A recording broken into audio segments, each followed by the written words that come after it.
Hello student, इससे पिछले video में हमने बाईसाइक्लो यौगिक के बारे में नोमेनक्लेचर किया था, पॉइंट नंबर 4। तो आज हम डिस्कस करेंगे पॉइंट नंबर 5 और पॉइंट नंबर 5 में आपका आएगा स्पाइरो कंपाउंड।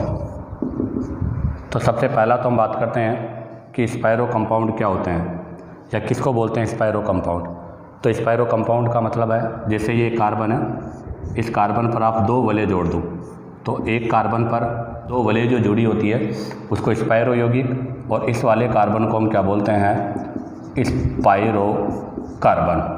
तो क्या परिभाषा बन गई, जब दो वलय एक ही कार्बन पर जुड़ी हो तो उसे ही स्पाइरो यौगिक कहते हैं। तो ध्यान दें, यदि दो वलय एक ही कार्बन पर जुड़ी हो तो उसको हम क्या बोलते हैं, स्पाइरो।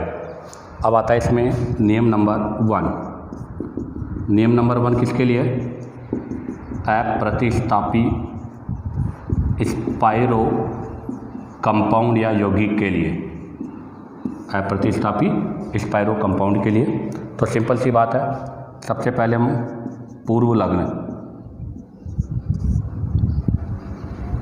प्राथमिक, उसके बाद रूट नाम और उसके बाद में अनुलग्न और वो भी प्राथमिक। पूर्व लग्न प्राथमिक में हम क्या लिखेंगे, स्पाइरो और ब्रैकेट। ध्यान रखना, अभी ब्रैकेट में हमने लिखे थे कार्बन की संख्या। तो ध्यान दें, बाईसाइक्लो कंपाउंड में ब्रैकेट के अंदर कार्बन की संख्या घटते क्रम में, बट यहाँ लिखेंगे बढ़ते क्रम में। तो दोनों वलय में उपस्थित कार्बन की संख्या को बढ़ते क्रम में, ध्यान दें, रूट नेम, दोनों वलय में उपस्थित कुल कार्बन की संख्या, और अनुलग्न बंध के अनुसार सिंगल बॉन्ड हो एन, डबल बॉन्ड हो इन।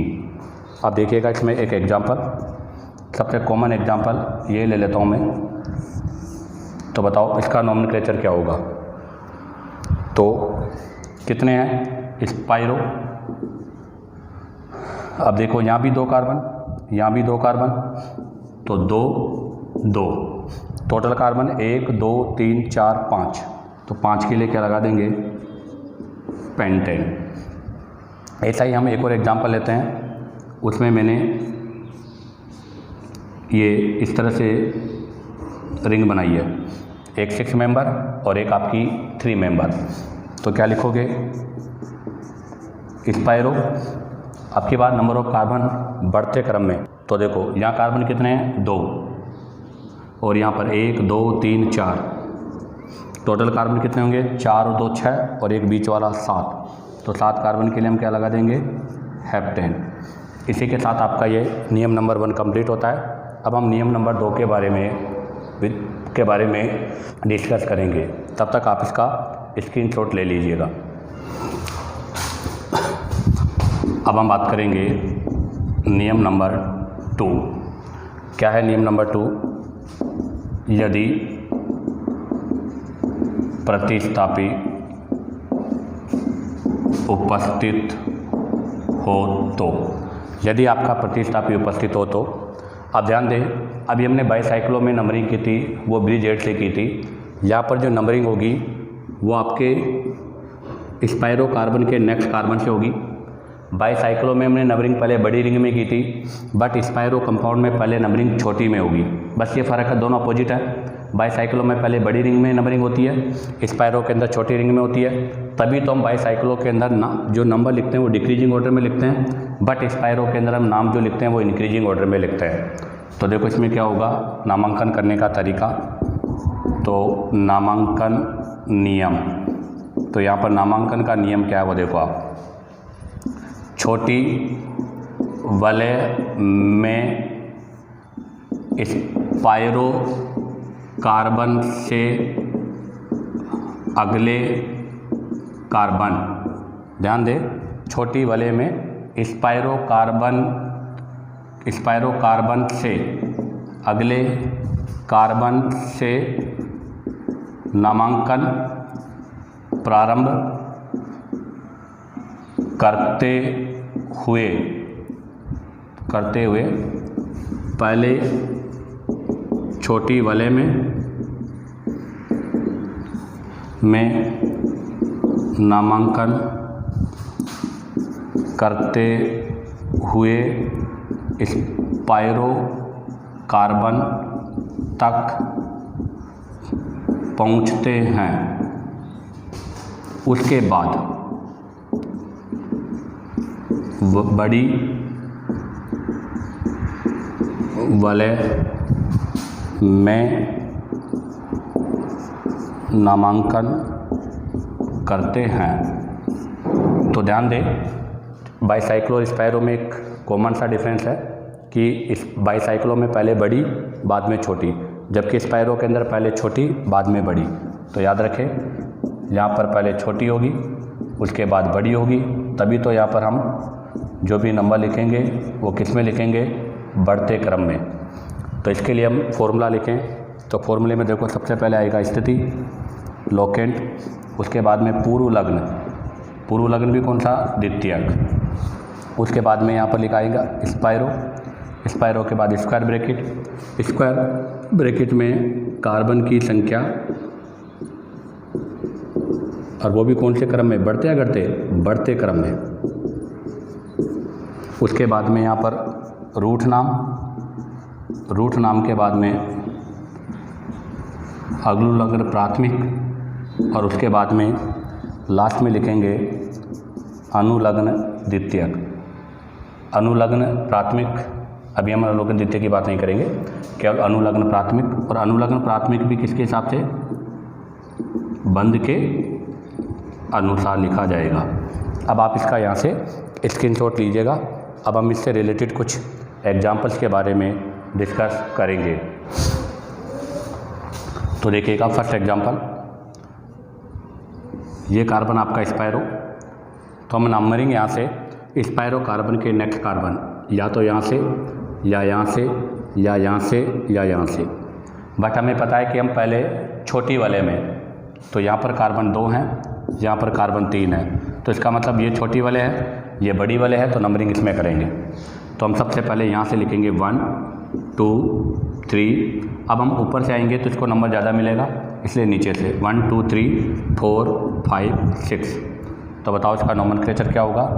तो 4 पे कौन है, क्लोरो, आगे क्या लगा दोगे, स्पाइरो, इधर 1 2 3 है, इधर 2 हैं, तो बढ़ते क्रम में 2 3। उसके बाद में टोटल कार्बन कितने हैं, 6 के लिए क्या लगेगा, हेक्सेन।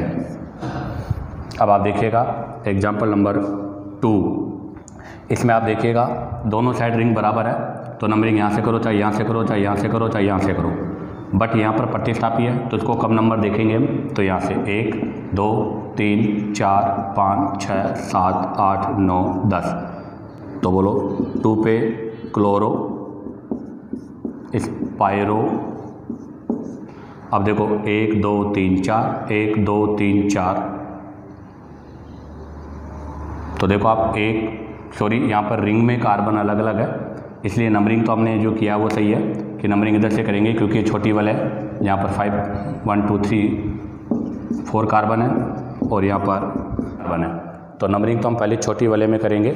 तो यहाँ पर आपकी ये छोटी वाले है, इसमें नंबरिंग आपका सही है, प्रतिस्थापी को भी नंबरिंग सही है।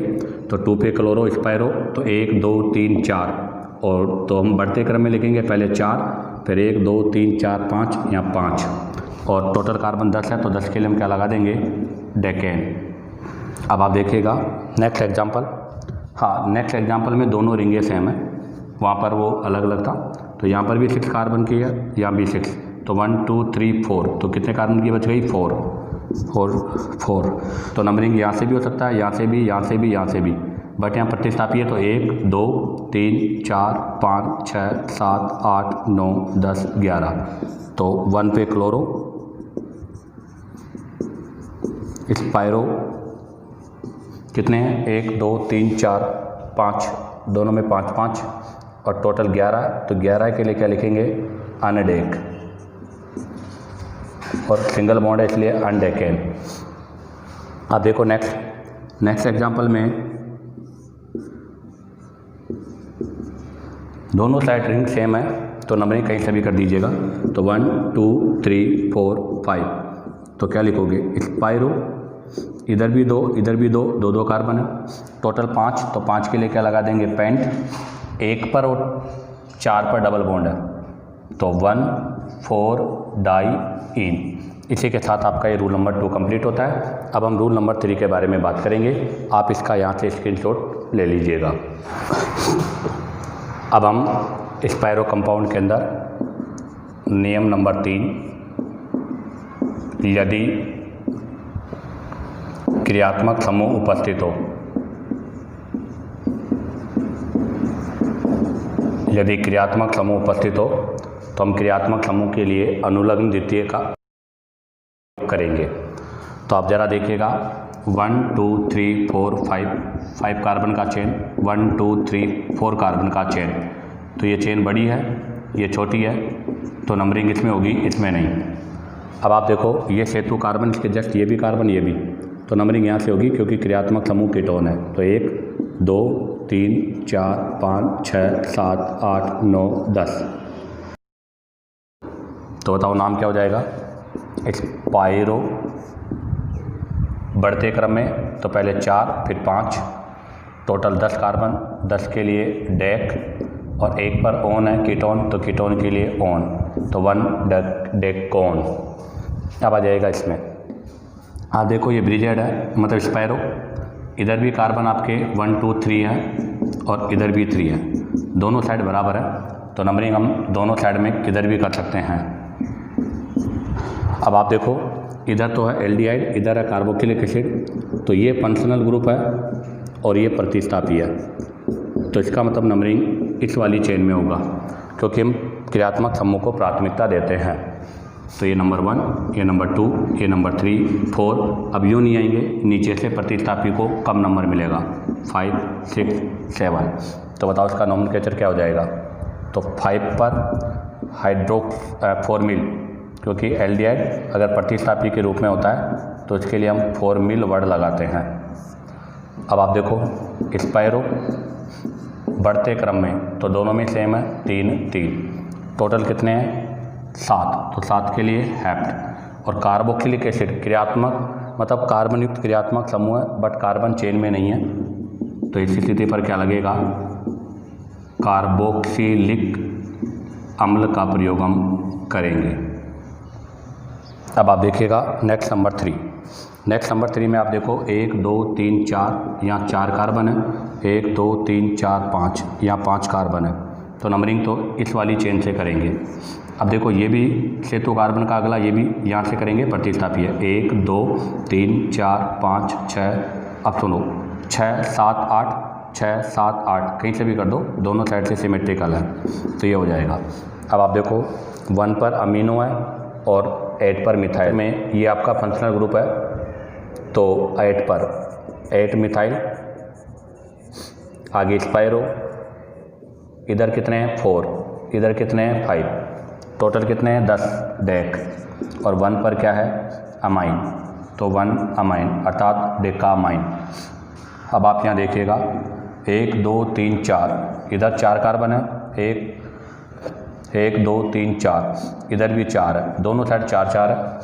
अब आप देखो यहाँ पर ये नंबर 1, ये भी नंबर 1, ये भी नंबर 1, ये भी, तो यहाँ पर नंबर 1 के आपके जो मेन फंक्शनल ग्रुप है उसको कम पोजीशन हो रही है, तो 1 2 3 4 5। अब इससे करेंगे तो कीटोन को ज़्यादा मिलेगा, तो 6 7 8 और 9।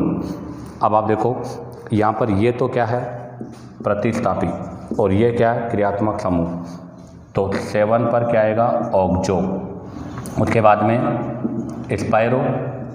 अब ब्रैकेट में कितने, इधर 4, इधर भी 4, सेम है तो 4 4, टोटल कितने हो गए कार्बन, टोटल कितने कार्बन है 9, तो 9 कार्बन के लिए नॉन। और आप देखो एल्डिहाइड क्रियात्मक कार्बन युक्त, मतलब कार्बन युक्त क्रियात्मक समूह, बट कार्बन चेन में नहीं है, तो ऐसी चीज़ पे 1 कार्ब एल्डिहाइड का प्रयोग होगा। इसी के साथ ही एग्जाम्पल कंप्लीट हुए। आप इसका यहाँ से स्क्रीनशॉट लीजिएगा। अब हम नेक्स्ट एग्जाम्पल के बारे में डिस्कस करेंगे। तो देखिएगा नेक्स्ट एग्जाम्पल में आपके पास यहाँ पर 1 2 3 4, इधर भी 4 कार्बन का चेन है और इधर भी 4 का है। दोनों साइड कार्बन में चेन सेम, मतलब चेन में कार्बन सेम है, तो नंबरिंग हम यहाँ से भी कर सकते हैं और यहाँ से भी कर सकते हैं। बट आप देखिएगा यहाँ पर आपका OH क्रियात्मक समूह है, यहाँ पर प्रतिस्थापी है, तो नंबरिंग यहाँ से होगी। तो ये 1 2 3 4 5 6 7 8 9। अब इसको लिखेंगे तो 4 पर कौन है? क्लोरो, तो 4 क्लोरो। उसके बाद में स्पायरो। अब आप कार्बन इधर भी 4 इधर भी 4, तो 4 4 दोनों में सेम है। टोटल कार्बन कितने हैं? 9। 9 के लिए क्या लिखेंगे? नॉन, और उसमें आपका 1 पर ओल है, तो 1 ओल, तो नॉन ने नॉल हो जाएगा। अब आ जाएगा एग्जाम्पल नंबर 6। एग्जाम्पल नंबर 6 में देखिएगा 1 2 3 4, इधर 4 कार्बन है और इधर आपके 2 कार्बन है, तो नंबरिंग यहाँ से होगी 1 2 3। अब हम नंबरिंग यूँ नहीं करेंगे, उधर से करेंगे, क्योंकि क्रियात्मक समूह को कम से कम नंबर मिलना चाहिए। तो 4 5 6 7, तो देखो 6 पर कौन है? अमीनो। उसके बाद में स्पायरो, इधर 2 है इधर 4 है, तो 2 4। उसके बाद में 7 कार्बन है, तो हेप्टेन, और कार्बोक्सिलिक एसिड 4 पर है, तो 4 कार्बोक्सिलिक अम्ल। उसके बाद अब देखिएगा नेक्स्ट एग्जांपल। इधर वाली चेन में 2 कार्बन है, 1 2 3, इधर 3 कार्बन है, तो पहले नंबरिंग यहाँ से होगी 1 2 3। अब नीचे से करेंगे ताकि COOH को कम नंबर मिले, 4 5 6, तो क्या हो जाएगा? स्पायरो, इधर 2 है इधर 3 है, तो बढ़ते क्रम में 2 3, टोटल कार्बन 6 के लिए क्या लगेगा? हेक्सेन, और कार्बोक्सिलिक एसिड 4 पर है, तो 4 कार्बोक्सिलिक अम्ल।